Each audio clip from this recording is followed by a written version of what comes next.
안녕하세요. 반갑습니다. 6월 2일 목요일입니다. 오늘은 라헬의 죽음 함께 살펴보겠습니다. 함께하고 있는 저는 보트리 교회를 섬기는 김현수입니다. 우리 함께 기도드리고 시작하겠습니다.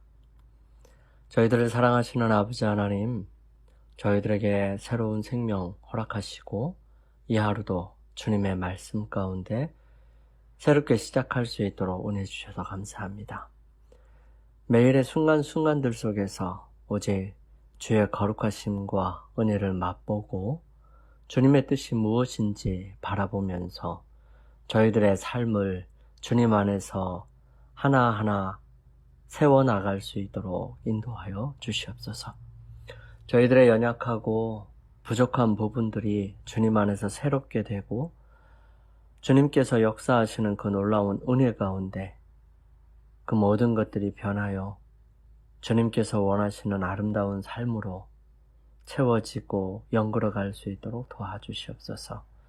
사랑의 아버지 하나님, 저희들의 마음이 오직 주님께 연결될 수 있도록 도와주시고 주님께서 저희들을 붙드시는 그 놀라우신 사랑의 줄이 끊어지지 아니하도록 저희들의 마음속에 죄를 품지 않게 하여 주시며 저희 안에 있는 남아있는 모든 죄를 다 내버리게 하여 주셔서 주의 거룩하신 보혈로 깨끗함을 받아 온전하게 주님의 거룩하신 자녀로서의 삶을 살아갈 수 있도록 도와주시옵소서. 사랑의 아버지 하나님, 오늘 주님 앞에 간절한 기도의 제목을 가지고 주님 앞에 나온 사랑하는 자녀들이 있습니다. 주님, 그들을 하나하나를 붙들어 주시고 주의 거룩하신 능력과 사랑으로 역사하여 주시사 오직 주님만을 바라보며 주님께서 인도하시는 그 놀라운 섭리들을 바라보게 하여 주시고 또한 시간을 기다리게 하여 주셔서 주님의 뜻이 이루어지기까지 끊임없이 주님 앞에 나아올 수 있도록 도와주시옵소서.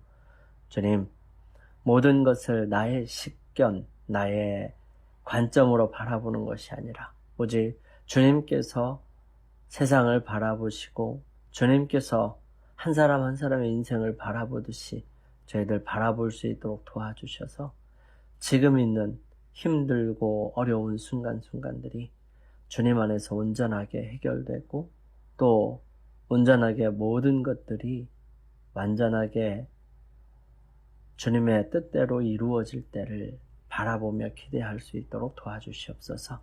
주님 안에서 힘을 낼 수 있도록 도와주시고 주님 안에서 온전하게 새롭게 될 수 있도록 매 순간마다 함께하여 주시옵소서. 오늘은 라헬의 죽음에 대해 함께 살펴보면서 주님, 저희들의 마음과 삶을 통하여 오직 주의 거룩하신 뜻과 은혜를 경험할 수 있도록 도와주시옵소서. 남아있는 사람으로서의 삶을 어떻게 영위해야 하는지 가르쳐 주시고 바라볼 수 있도록 인도하여 주시옵소서. 시작하는 시간이 옵니다. 마치는 시간까지 주님께서 함께하여 주시옵기를 예수님의 이름으로 기도드립니다. 아멘. 창세기 35장 15절에서 29절에 있는 말씀을 읽어보겠습니다. 그들이 베델에서 발행하여 에브라스에 이르기까지 얼마 길을 격한 곳에서 라헬이 임산하여 심히 신고하더니 그가 난산할 즈음에 산파가 그에게 이르되 두려워 말라 지금 그대가 또 등남하느니라 하매 그가 죽기에 임하여 그 혼이 떠나려 할 때에 아들의 이름을 베논이라 불렀으나 그 아비가 그를 베냐민이라 불렀더라. 라헬이 죽음에 에브랏 곧 베들레헴 길에 장사되었고 야곱이 라헬의 묘에 비를 세웠더니 지금까지 라헬의 묘비라 일컫더라. 이스라엘이 당시 발행하여 에델 망대를 지나 장막을 쳤더라. 이스라엘이 그 땅에 유할 때에 르우벤이 가서 그 서모 비라와 통관하며 이스라엘이 이를 들었더라.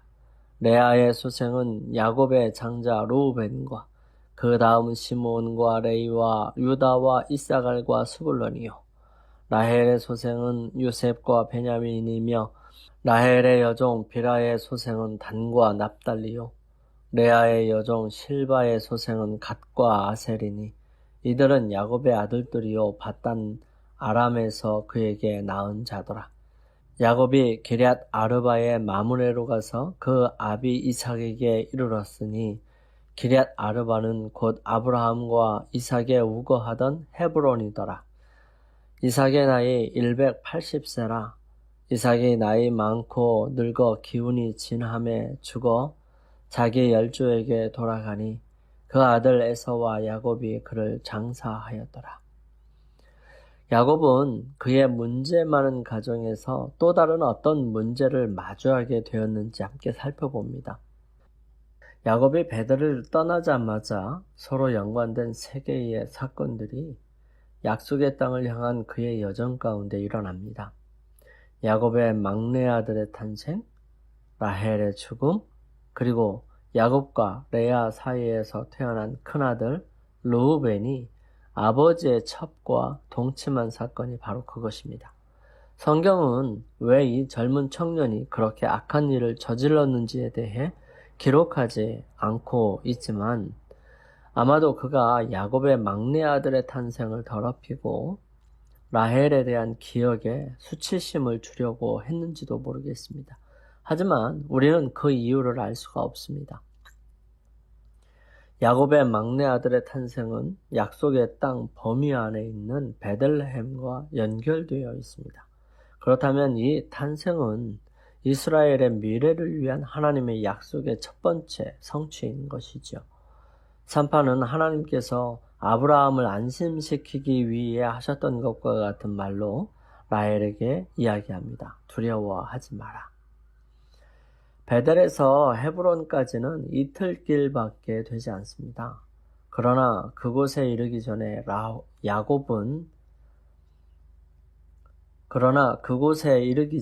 야곱은 라헬과 사별하는 큰 슬픔을 당하였습니다.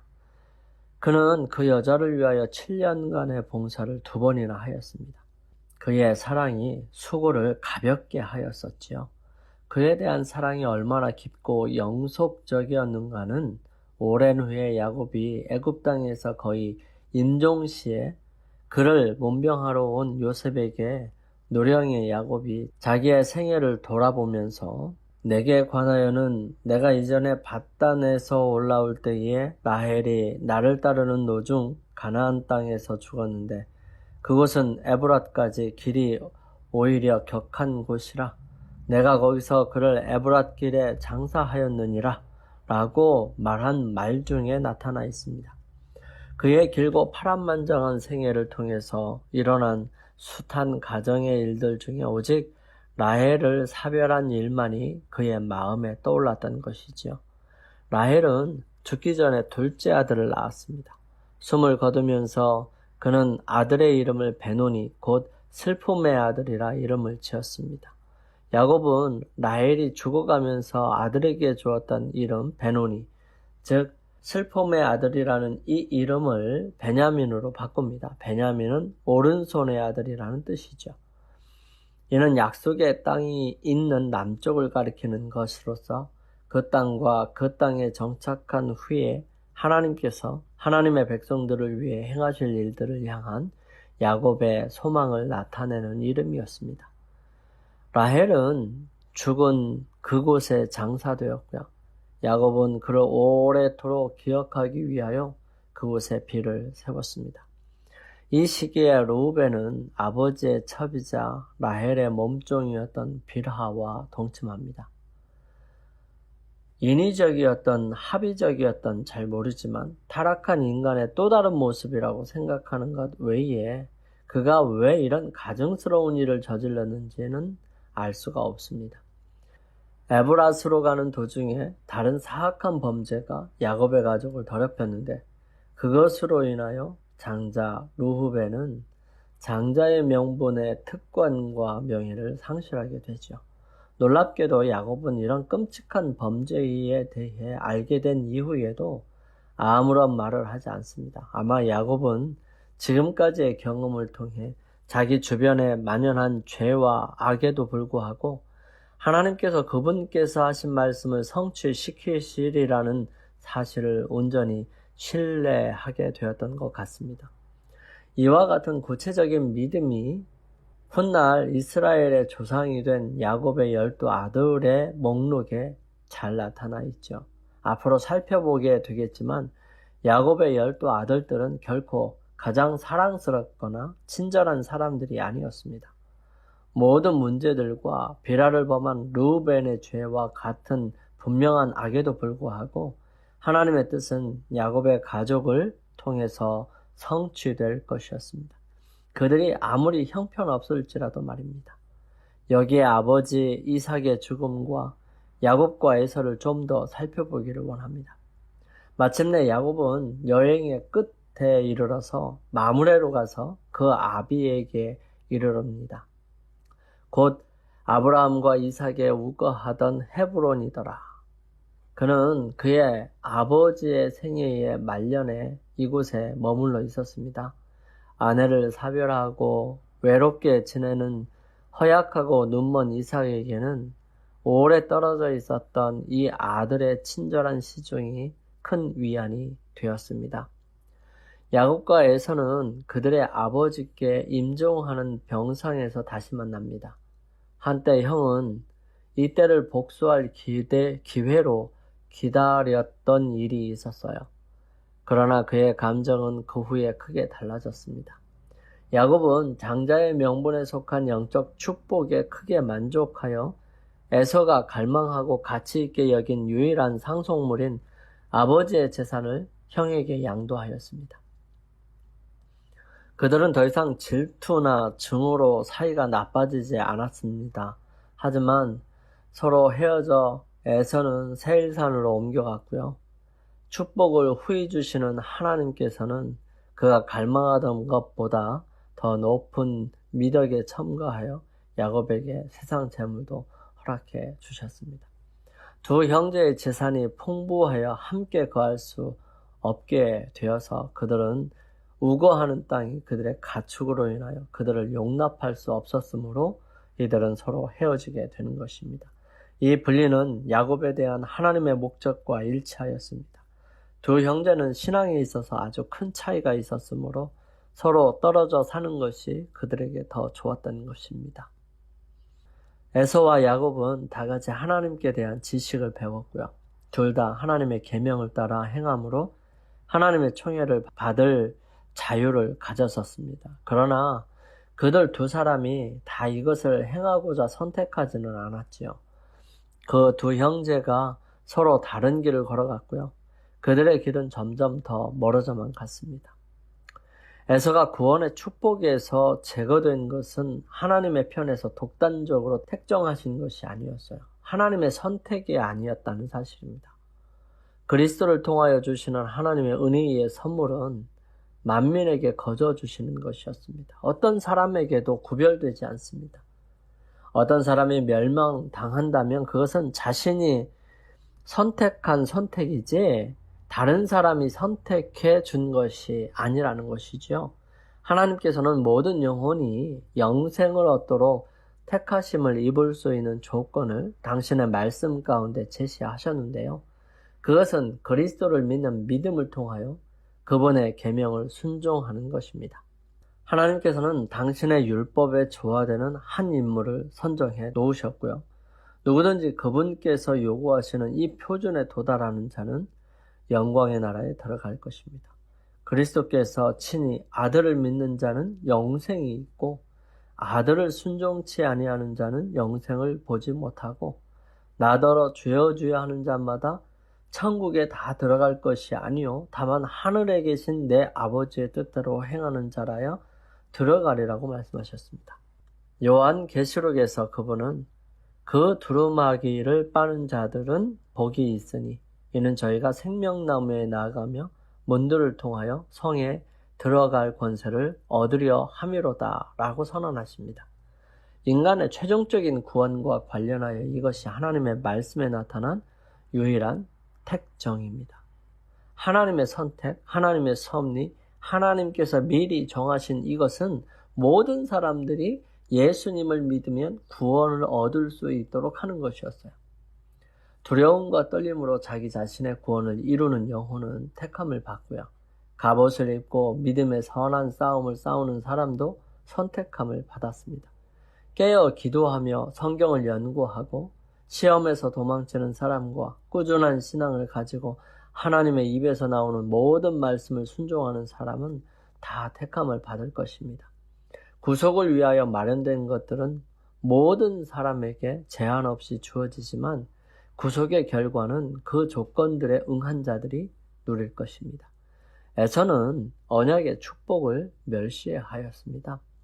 그는 영적 이익보다도 현세적 이익을 더 중히 여겼어요.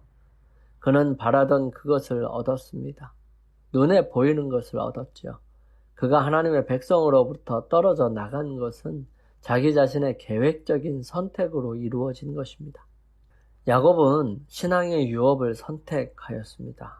그는 그것을 술책과 배반과 허위로서 얻고자 노력했지만 하나님께서는 그의 죄를 고치기 위하여 그가 그 죄가 범해지는 것을 내버려 두셨습니다. 그러나 만년의 온갖 쓰라린 경험을 당하면서도 야곱은 결코 그의 목적에서 벗어나거나 그의 선택을 포기하지 않았습니다.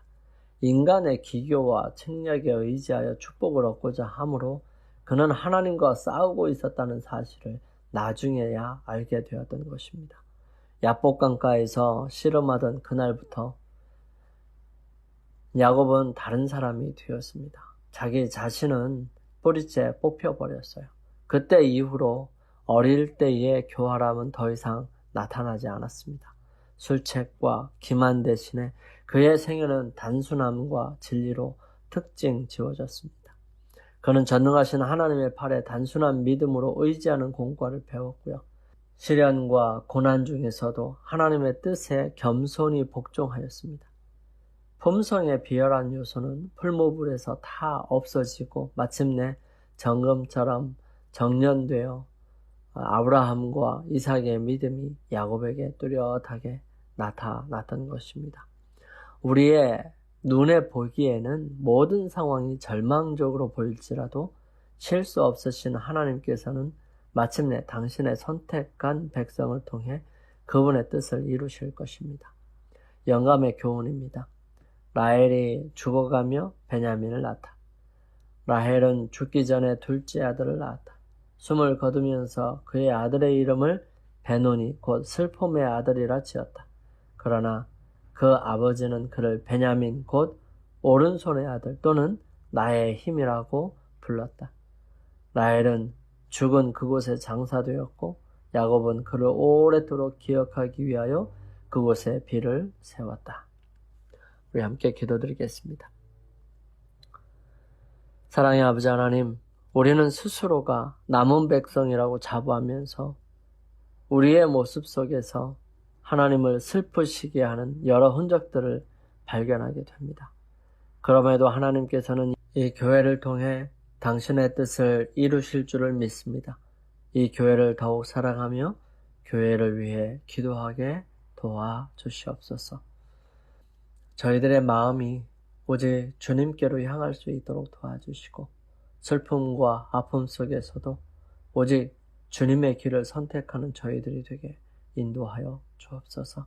주의 크신 능력이 오늘 저희들과 함께하여 주셔서 변함없이 승리하는 삶을 살게 하여 주시고 저희들의 가장 깊은 곳까지 함께하셔서 온전한 아름다운 매일매일의 삶이 되게 인도하여 주시옵기를 예수님의 이름으로 기도드립니다.